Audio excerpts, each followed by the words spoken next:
Tingnan natin lugar na kinaroroonan mo ngayon. Kaya niya bang tugunan ang mga needs mo, health needs mo, needs ng anak mo, needs ng family mo? Dapat accessible ang major needs mo to make your life easy. Easy. Alright? To make your life easy. Okay?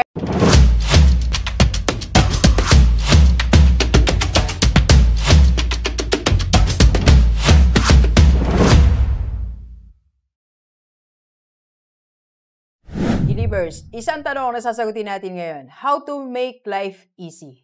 Di ba marami tayong naririnig na complain o tayo mismo na-experience natin that life is hard.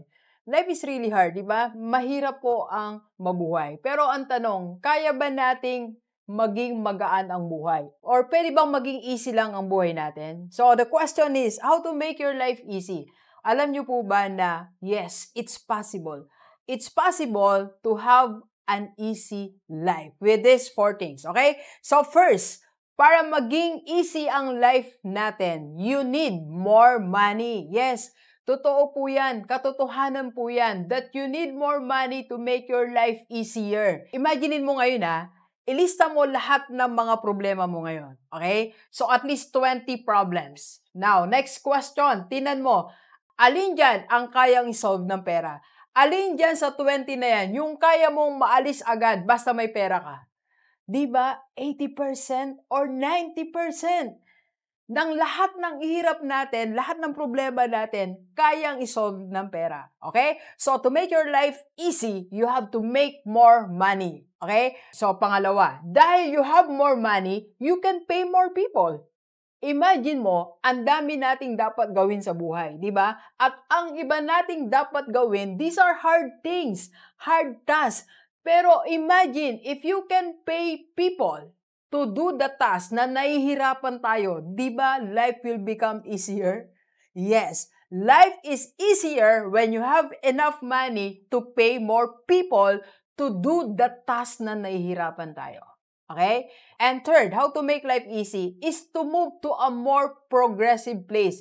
Yes, punta tayo or lipat tayo sa lugar na kung saan magiging komportable tayo. Malapit ang hospital, malapit ang mga kailangan natin. Tingnan natin lugar na kinaroroonan mo ngayon. Kaya niya bang tugunan ang mga needs mo, health needs mo, needs ng anak mo, needs ng family mo? Dapat accessible ang major needs mo to make your life easy. Okay?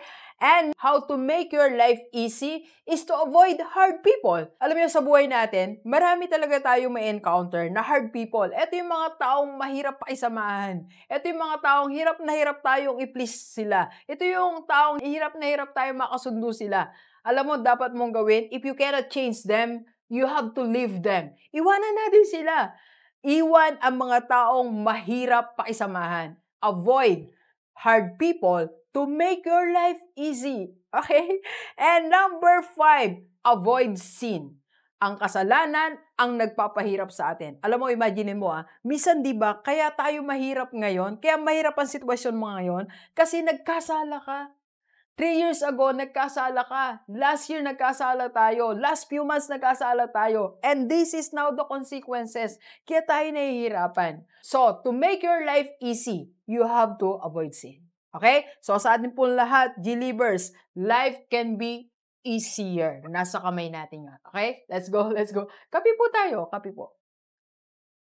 Thank you for watching. We are inviting you to attend our free webinar on how to save and invest the right way para magkaroon ka na ng investment sa mutual fund and maka-start ka na ng Kaiser mo. Ang Kaiser 3-in-1 po yan. May healthcare, life protection, and investment. PM na sa personal FB ko. Let's go, let's go!